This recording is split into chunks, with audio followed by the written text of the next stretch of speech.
Hello बच्चों, let us read the question. A current of 10 ampere flows around a closed path in a circuit which is in the horizontal plane as shown in the figure. The circuit consists of 8 alternating arcs of radii R1 equal to 0.08 meter and R2 equal to 0.12 meter. Each arc subtends the same angle at the center. Question का part A है, find the magnetic field produced by this circuit at the center. And part B of the question is, an infinitely long straight wire carrying a current of 10 ampere is passing through the center of the above circuit vertically with the direction of the current being into the plane of the circuit. What is the force acting on the wire at the center due to the current in the circuit? What is the force acting on the arc AC and the straight segment CD due to the current at the center? इस question का की concept है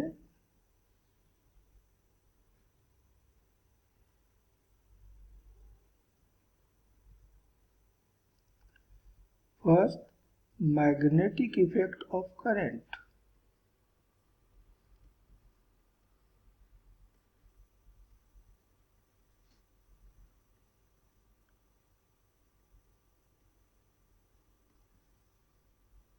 And second, Lorentz force.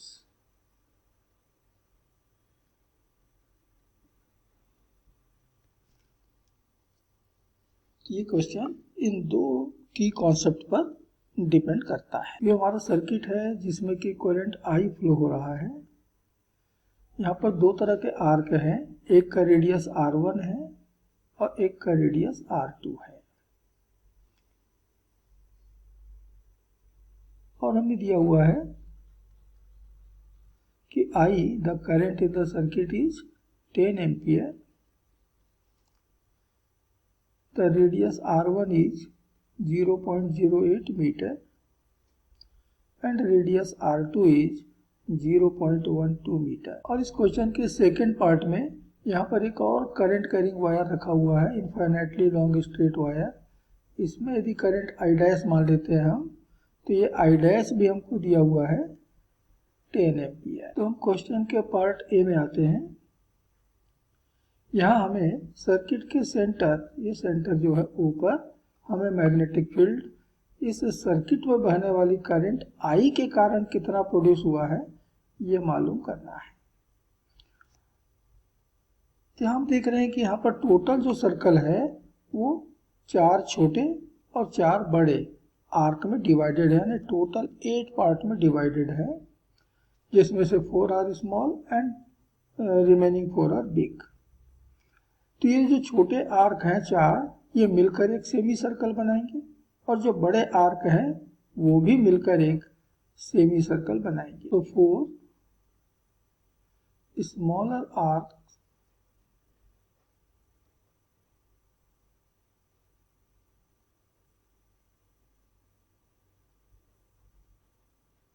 make a semicircle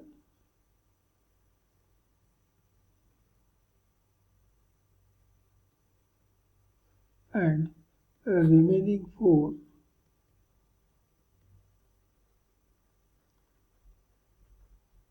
bigger arcs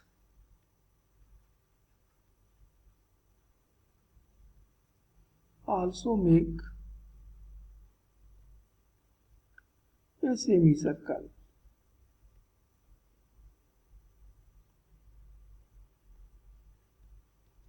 यहाँ 2 semi circle हो गए, दोनों के magnetic field, क्योंकि करंट सेम डायरेक्शन में, एंटी क्लॉकवाइज दोनों में ही है, तो सेम डायरेक्शन में मैग्नेटिक फील्ड प्रोड्यूस करेंगे. And therefore magnetic field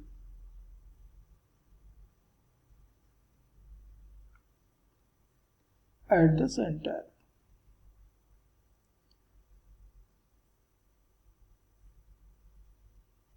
B is equal to mu naught I upon 4R1, ये छोटे सेमी सर्कल के कारण, plus mu not I upon 4R2, ये बड़े के कारण, तो म्यू नॉट अपॉन 4IB, इतना तो कॉमन आ गया, 1/R1 प्लस 1/R2। तो यहाँ क्वेश्चन में दिए गए डेटा सब रख लेते हैं। तो म्यू नॉट की वैल्यू हो गई 4 पाई इंटू 10 का पावर -7, आई की वैल्यू 10 अपॉन 4,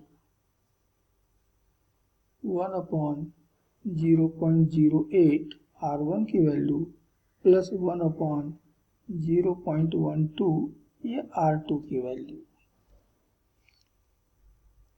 तो यहाँ से ये 4 कैंसिल हो गया और एक पावर कम हो गया इधर, तो -6 बचा। हमें सेंटर पे मैग्नेटिक फील्ड मिल रहा है B इक्वल टू, अब पाई की वैल्यू रख देते हैं 3.14 इंटू 10 का पावर -6, डेसिमल पॉइंट हटा दें तो 100/8, और यहाँ भी हटा दें तो 100/12,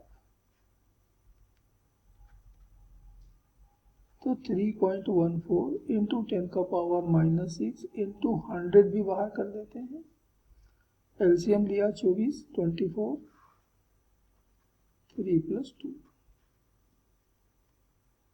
तो आ गया 3.14 इंटू 10 का पावर -4 इंटू 5/24,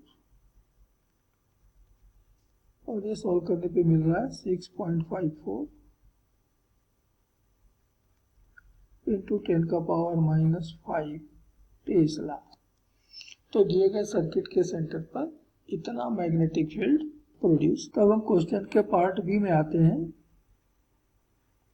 और इस पार्ट बी का फर्स्ट पार्ट, अब सेंटर ओ पर प्लेन के परपेंडिकुलर और भीतर की तरफ फ्लो करने वाला करंट कैरिंग वायर हमने यहाँ पर रखा है, जिसमें करंट है I डैश, और ये I डैश भी 10 एम्पियर के बराबर है।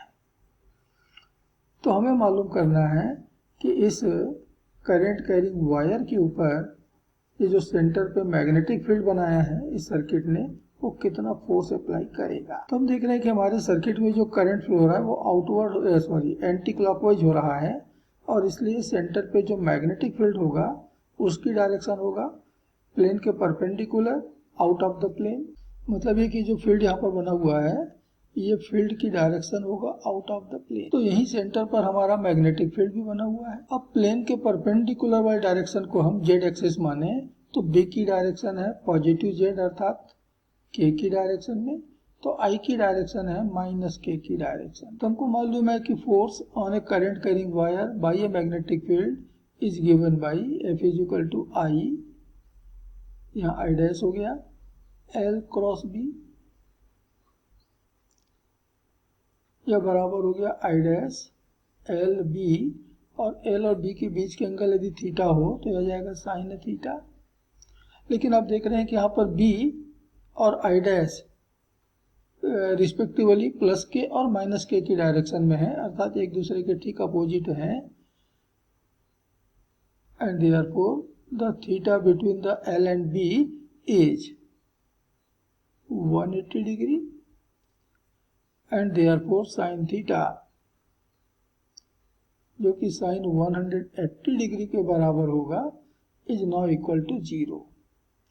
और ये साइन थीटा 0 हो गया तो force acting on the current carrying wire F is also equal to 0। तो हमारे करंट कैरिंग वायर के ऊपर यहाँ जो फोर्स अप्लाई होगा वो 0 होगा। नेक्स्ट पार्ट, अब हम क्वेश्चन बी के नेक्स्ट पार्ट 2 में आते हैं, जिसमें कि आर्क AC और स्ट्रेट वायर CD के ऊपर I डैश कितना फोर्स अप्लाई कर रहा है ये कैलकुलेट करना है। तो पहले हम कैलकुलेट करते हैं आर्क AC पर force.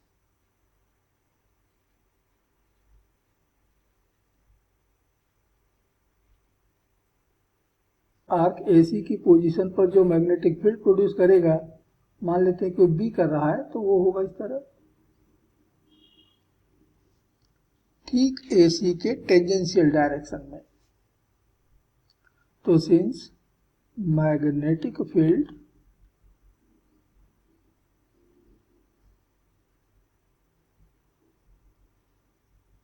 Due to the current I dash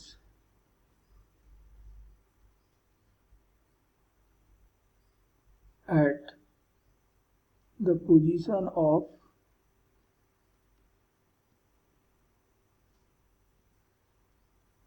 arc AC is along tangent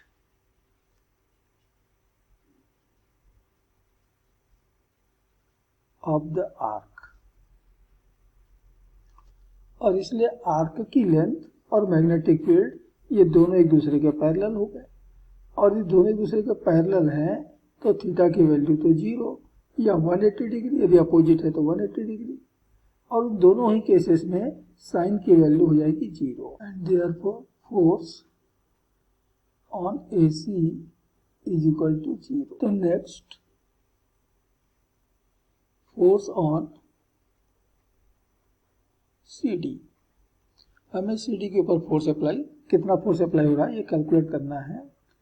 तो सेंटर से R डिस्टेंस पर एक छोटा सा एलिमेंट हम ले रहे हैं जिसकी लेंथ है मान लेते हैं dr, और सेंटर से इसका डिस्टेंस मान लिया r है। तो take an element of length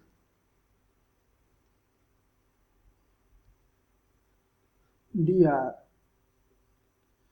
at the distance r from center। तो magnetic field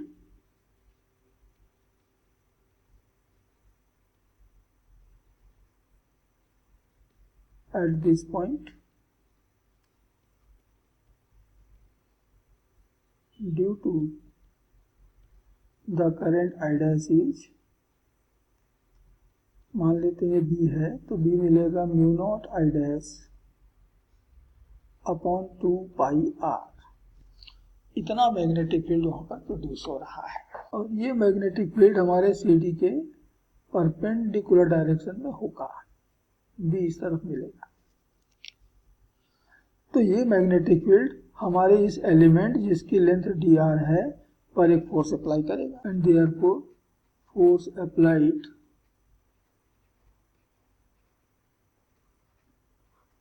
on the element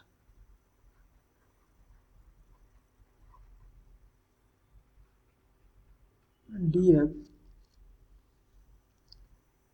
ये बराबर होगा I इंटू बी इंटू